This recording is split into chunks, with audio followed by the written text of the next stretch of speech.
story time guys ba. So ganina gikan ko nag-lecture sa Balulang National High School, and they were selected students. I think there were 28 sa ilaha.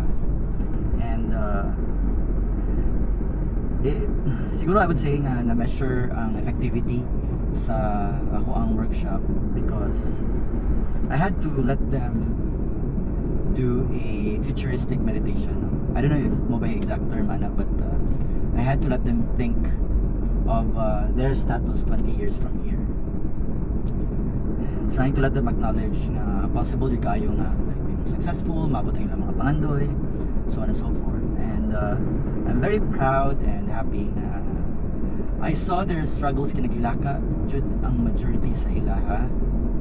And I know crying is somehow negative ang connotation, but they were really feeling the meditation, the idea, and they, in a way, they were able to absorb, and they cried because they understood na possible jud nga na ma-okay na sila in the future.